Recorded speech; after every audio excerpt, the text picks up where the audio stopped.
Bonjour tout le monde, et oui, c'est Eric. Vous êtes au matin d'Eric. Tous les jours de la semaine, du lundi au vendredi, 7h15 au Québec, 13h15 en France. Alors, bonjour, merci d'être là, salutations, merci, c'est le fun de voir des gens en direct.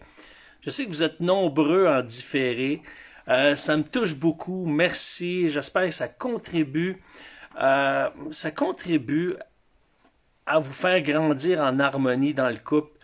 Je vous encourage peut-être l'écouter ensemble, les visionner ensemble, en discuter, spécialement le vendredi soir, si vous avez un souper d'amoureux, eh bien, en discuter ensemble, c'est vraiment le fun, et ça suscite certainement une certaine profondeur relationnelle, de discuter de ce qui nous différencie les hommes et les femmes. Alors, on est dans cette série cette semaine, on a passé toute la semaine sur le creux de vague. J'espère que ça a apporté une contribution. Alors, on finit cette série-là, cette mini-série, on pourrait dire, avec une dernière question. Est-ce qu'il y a des indices qui peuvent nous prévenir, qui peuvent nous amener à détecter si ma conjointe va entrer dans un creux de vague? Est-ce qu'il y a des éléments là, indicateurs? La réponse est oui. Je vais en toucher 3. Il y en a peut-être plus, mais on va se limiter, on a une quinzaine de minutes le matin, là, à 3, ça va être suffisant. Le premier, le plus évident. Bon, ça peut être un besoin momentané, mais ça peut être aussi un indicateur d'un creux de vague. Si votre femme arrive à la maison, hey, j'ai eu une journée de fou, j'ai eu une mauvaise journée, ou peu importe l'expression qu'elle va utiliser, bon, ça peut être juste, là, elle a besoin de parler, puis ça suffit. Mais ça peut être un indicateur aussi, parce que vous connaissez votre femme, vous voyez sa réaction. T'sais? Parce que peut-être qu'elle en a eu pendant toute la semaine des journées folles, des journées de fous. Puis, elle n'est pas arrivée à la maison en le disant carrément comme ça. T'sais. Souvent, je dis pas toujours, mais souvent, quand une femme a une journée de fou, elle va arriver et elle va dire « Puis, comment a été ta journée? » Parce qu'elle veut entendre ce que vous avez à dire et après avoir l'occasion de le dire. Mais là, si elle arrive directement, tout ça, observez. Ça peut être un indice, comme ça peut être comme dans le normal aussi. Mais observez dans les prochains jours après, est-ce qu'il y a des commentaires comme ça? Plus subtils. Elle devient plus colleuse. Elle recherche l'affection. Bon, vous allez me dire, toutes les femmes aiment ça, se coller. Vous écoutez une série, par exemple, à l'écran, elle vient se coller. Bon, mais là, vous la sentez plus colleuse, plus affectueuse. Et des fois, nous les hommes, on se dit, oh, c'est peut-être parce qu'il y a un petit intérêt supplémentaire. Mais faut pas toujours sauter aux conclusions parce qu'elle est plus colleuse qu'elle a le goût d'aller dans le lit. Non, des fois, c'est juste un besoin de se sentir rassuré, sentir que vous prenez soin d'elle. Justement, c'est quoi un creux de vague? C'est quand une femme se sent plus vulnérable, plus fragile. Elle a besoin davantage de votre affection, de sentir vos bras d'amour, par exemple. Et le troisième, puis c'est celui qu'on va élaborer davantage, vous sentez qu'elle vous blâme, un peu plus que d'habitude. Vous sentez que vous êtes le bouc émissaire. Quoi que vous fassiez, là, c'est comme si là, il y a un missile à tête chercheuse. Et vous vous sentez piqué, un peu plus que d'habitude. Bon, ça se peut que régulièrement, dans certains cas, un homme se sent piqué régulièrement, mais là, c'est un peu plus que d'habitude. Je dis ça parce que souvent, on prête de mauvaises intentions à nos femmes parce qu'on entend une phrase piquante. On a l'impression que faut prendre la phrase littéralement. Parce que nous, ce serait le genre de phrase que si on veut piquer un compagnon de travail ou un ami, on utiliserait. Alors, les femmes ne sont pas comme ça. Souvent, lorsqu'une femme nous pique, c'est pour retrouver une connexion et c'est parce qu'elle nous aime beaucoup et il y a quelque chose qui lui manque. Puis elle veut le retrouver avec nous dans une relation. Et c'est pas pour nous blesser. Et nous, on lui prête cette intention-là, puis c'est pour ça qu'elle va souvent répondre « Mais tu me comprends pas. » Alors, vous sentez qu'elle vous blâme, messieurs. Vous êtes le bouc émissaire. Vous vous sentez piqué. Et là, cherchez pas au travers les mots le message. Je le répète souvent, ça. Cherchez son émotion, son ressenti, son état d'âme. Pour pas le prendre personnel, imaginez que quand elle dit une phrase comme « C'est moi qui fais tout », imaginez qu'elle sous-entend que le concierge au bureau est un fainéant. Là, ça va vous aider. Oh, OK. Elle parle du concierge, elle ne parle pas de moi. Qu'est-ce que ça fait, ça, cette posture-là? Ça fait que vous allez chercher davantage à comprendre son besoin, son ressenti, son émotion, son état d'âme. Et qu'est-ce qu'elle dit quand elle dit au fait, c'est moi qui fais tout? Puis, même si vous, là, dans la répartition des tâches, vous en faites 45%, vous, dans votre tête, non, je fais ça, c'est pas vrai qu'elle fait tout, là. Mais ce qu'elle est en train de dire, c'est un exemple bien concret. Il ne faut pas prendre d'une manière littérale ce qu'elle nous dit. Ça veut dire qu'elle est amère. Il y a quelque chose qui la rend amère en ce moment. Voyez-vous, c'est moi qui fais tout. Oh, il y a quelque chose qui la rend amère. OK. Là, j'ai une piste. Je vais vous donner des exemples concrets, comme ça, vous allez piger.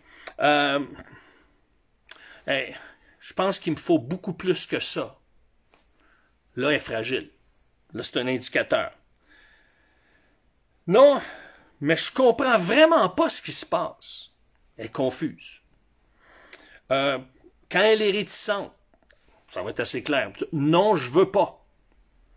Donc, si vous la sentez exigeante, elle va vous dire quelque chose comme « Tu devrais faire ci, tu devrais faire ça ». Si vous la sentez un peu plus dominatrice ces temps-ci, par exemple, as-tu fait ce que je t'ai dit? Là, vous avez, il y a un ton à pic. Oh, OK, il y a quelque chose, là. Il y a une accumulation, il y a un refoulement. Il y a quelque chose qui est là. C'est épuisé.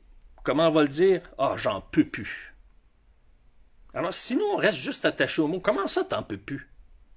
Oh, là, elle se sent pas, dès le départ, elle se sent pas comprise.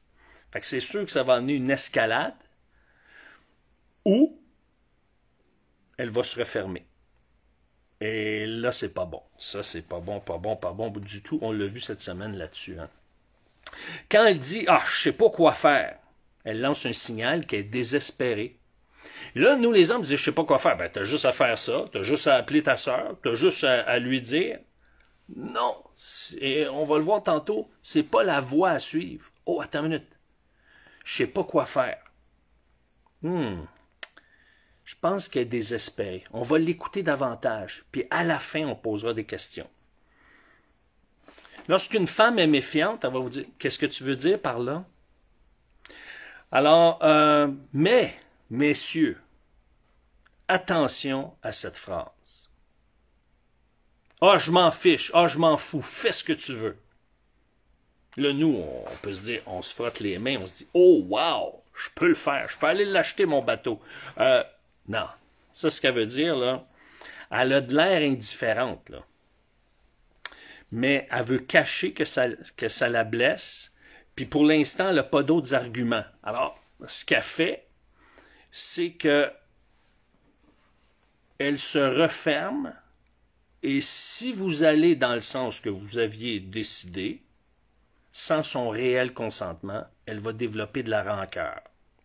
Si elle développe de la rancœur, eh bien, qu'est-ce qui va arriver? Bien, son affection pour vous ne sera pas aussi... ça ne sera pas une affection qui va être démonstrative. Et comme je vous disais aussi cette semaine, bien, ça peut affecter même votre fréquence et la qualité de vos relations tardives. Maintenant,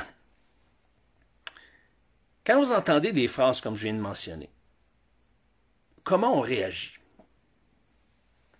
Parce que ces phrases-là peuvent être blessantes à prime abord. Hein? Ça peut être comme piquant. Ça peut dire, ouais, bon, elle veut me rentrer dedans un instant, je ne me laisserai pas faire, ou un instant, je vais répliquer. Mais c'est là que il faut vraiment faire attention. Être vigilant. Parce que c'est là que, comme je vous dis, ça peut monter en escalade ou elle va se refermer. Donc, supposons, on va prendre un exemple concret, puis on va l'analyser, on va le décortiquer ensemble. Ça va vous donner des outils, des clés, messieurs. Elle va vous dire, ah, il y a tellement de choses à faire. C'est samedi matin, ah, il y a tellement de choses à faire. Donc, elle est excédée, là. C'est comme, ouf, en anglais, on dit overwhelm. Bon, là, c'est pas le temps de dire, ah là, c'est pas grave, là. Non, non. Laisse-la avoir le contrôle de la discussion. Laisse-la contrôler la discussion. Nous, on veut y enlever son malaise. Pourquoi? Parce que ça nous rend mal à l'aise.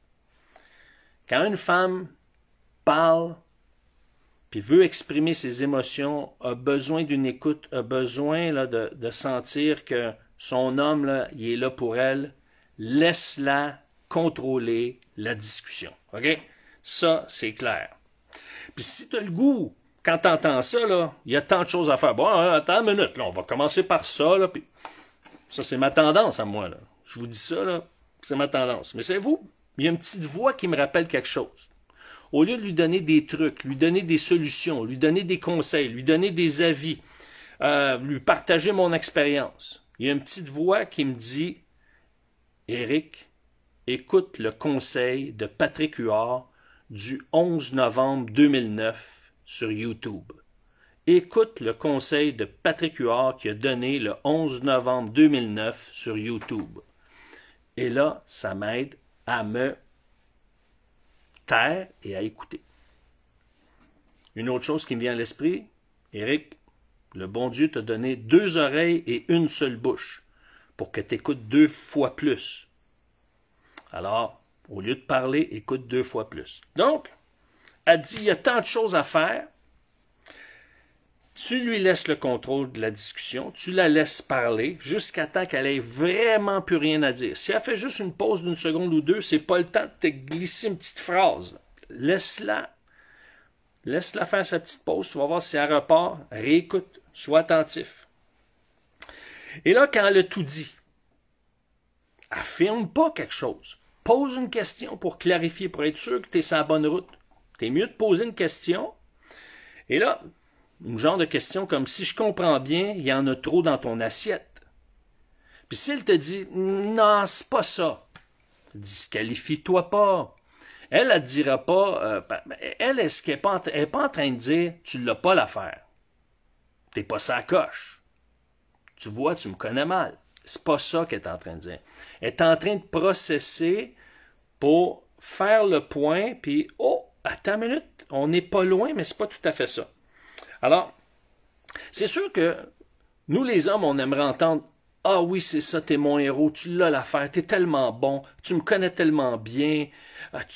Mais si elle dit non, c'est pas ça, ce qu'elle est en train de dire, c'est « Wow, tu contribues à ce que je détecte c'est quoi qui est à l'intérieur de moi. Merci beaucoup. » Alors, si vous ne l'entendez pas de sa voix, dites-vous que c'est ça qu'elle veut dire, OK? C'est comme ça qu'on interprète une femme. Puis c'est comme ça qu'on est heureux avec notre femme. Parce que quand on l'interprète comme ça, on se dit, wow, puis c'est pas qu'on fait semblant qu'elle est autre chose. C'est parce qu'elle est une femme, puis nous, on l'entend comme des hommes. Fait qu'on l'interprète mal, parce qu'on n'est pas dans cet univers-là. Pour nous, c'est pas pareil pantoute. Ou pour les Français, c'est pas pareil du tout. OK? C'est ça l'intelligence genrée, c'est que ça nous amène à interpréter l'autre dans son langage et non pas dans le nôtre. Il y a des expressions qui ne se traduisent pas en anglais ou en français. Pourquoi? Parce que c'est propre à son langage. C'est la même chose pour les femmes. Alors, en fait, ce qu'elle veut dire, c'est que c'est un moment qui est lourd en ce moment, qui est pesant.